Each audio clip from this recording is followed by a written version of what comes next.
Good evening. This is Asaruddin. Welcome back to my channel. We learn AU. আজকে আমরা constitution of ইন্ডিয়ার একটু basic idea নিয়ে আলোচনা করার চেষ্টা করব। কনস্টিটিউয়েন্ট অ্যাসেম্বলি থেকে শুরু করে কনস্টিটিউশন অফ ইন্ডিয়া পর্যন্ত মোটামুটি একটা আলোচনা করার চেষ্টা করব।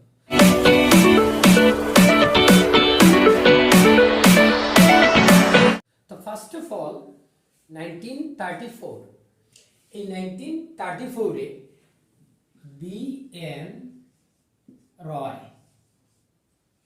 একজন কমিউনিস্ট লিডার, উনি ফার্স্ট আইডিয়া দিয়েছিলেন বা প্রপোজ করেছিলেন একটি কনস্টিটিউয়েন্ট অ্যাসেম্বলি হোক। আর এই কনস্টিটিউয়েন্ট অ্যাসেম্বলির কাজ এটা কিভাবে কনস্টিটিউশনটা, ভারতবর্ষের কনস্টিটিউশনটা, হাউ টু ফ্রেম কনস্টিটিউশন, এটাই ছিল তার মুখ্য কাজ। Accordingly,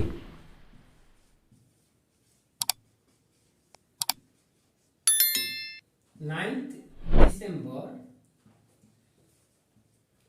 1946-এ আমার কনস্টিটিউয়েন্ট অ্যাসেম্বলিটা ফর্ম হলো by the presidentship of doctor Sachchidananda Sinha.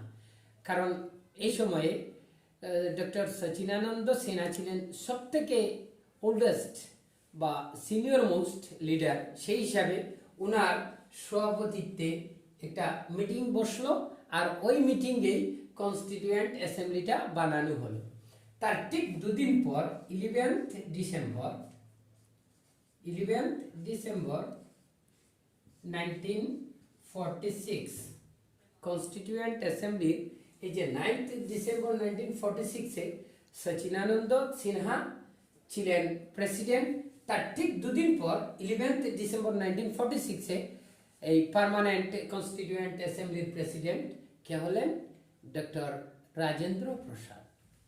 আচ্ছা, তারপর আমি যেটা ডিসকাস করতে যাচ্ছি সেটা বেসিক্যালি কনস্টিটিউশন অফ ইন্ডিয়া কিভাবে ফ্রেম করা হলো বা কিভাবে কনস্টিটিউশনটা ড্রাফট করা হলো এ নিয়ে আজকে আমি আলোচনা করতে যাচ্ছি।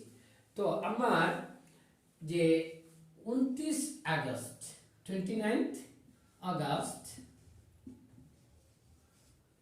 1947-এ 29th আগস্ট 1947-এ 7 জন মেম্বার দিয়ে 7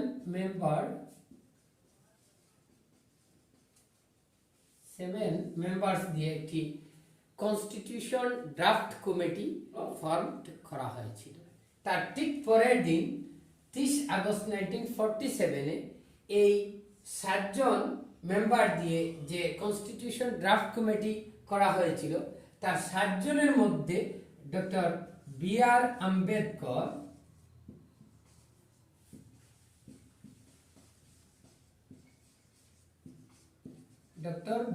আম্বেদকরের নেতৃত্বে অর্থাৎ উনার চেয়ারম্যানশিপে এই কনস্টিটিউশন ড্রাফটিং কমিটিটা তার কাজ শুরু করলো।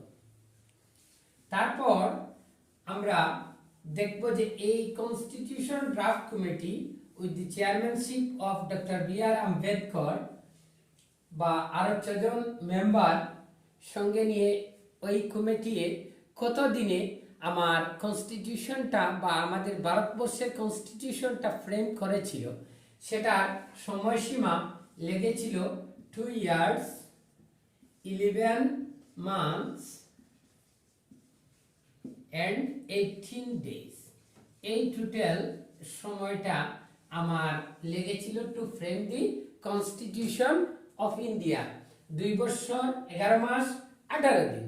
তার একটা মোস্ট ইম্পর্টেন্ট একটা জিনিস যে এই সময় লেগেছিল, তার মানে সেই জন্যই তো আমরা বলি যে ইন্ডিয়ান কনস্টিটিউশনটা most lengthiest constitution all over the world. গোটা বিশ্বের মধ্যে এই ভারতীয় সংবিধানটাই সবথেকে লম্বা এবং রিটেন একটা কনস্টিটিউশন। তার সময় লেগেছিল 2 বছর 11 মাস 18 দিন, আর তার এক্সপেন্সেস বা এক্সপেন্ডিচার হয়েছিল 6.4 মিলিয়ন।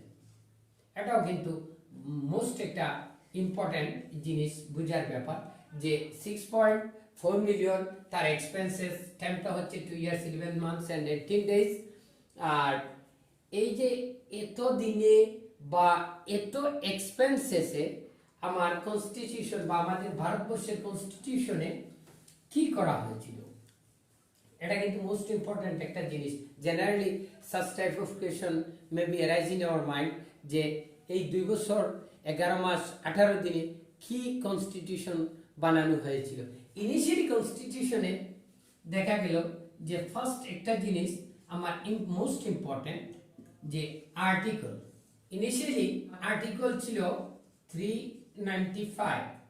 যখন আমাদের কনস্টিটিউশনটা ফর্ম হয়েছিল তখন তার আর্টিকেল ছিল 395 এবং পার্ট ছিল 22 এবং শিডিউল ছিল 8। এই যে ইনিশিয়ালি হিসাব, সেটা ইনিশিয়ালি। বর্তমানে তো তার এই আর্টিকেল 395 থেকে 470 পর্যন্ত গিয়ে দাঁড়িয়েছে, আর পার্ট 25 হয়ে গেছে, 22 টু 25 পার্ট হয়ে গেছে এবং শিডিউল হয়ে গেছে 12 শিডিউলস হয়ে গেছে। আর আজ অব্দি কিন্তু একটা মোস্ট ইম্পর্টেন্ট জিনিস, এই যে বিভিন্ন এক্সামে জিজ্ঞেস করতে পারে এই ধরনের প্রশ্ন, আজ পর্যন্ত ইন্ডিয়ান কনস্টিটিউশনে কতটা অ্যামেন্ডমেন্ট হয়েছে, এটা কিন্তু most important. Till today 105 amendment আমাদের ভারতীয় কনস্টিটিউশনে হয়েছে, যেটা লেটেস্ট অ্যামেন্ডমেন্টটা হচ্ছে 105, এই 2021-এর 15 আগস্টে যেটা হয়েছে, এটাই হলো। আচ্ছা, এই হচ্ছে ইন্ডিয়ান কনস্টিটিউশনের একটা মোটামুটি বেসিক একটা আইডিয়া নিয়ে আজকে আমি আলোচনা করলাম। আমার ইন্ডিয়ান কনস্টিটিউশনটা অ্যাডাপ্টেড হয়েছিল 26 নভেম্বর 1949 আর কেম ইনটু ফোর্স অর্থাৎ কার্যকরী করা হয়েছিল 1950 সালে 26 জানুয়ারি। যাই হোক, আজকের ক্লাস আমার এই পর্যন্তই। Thank you.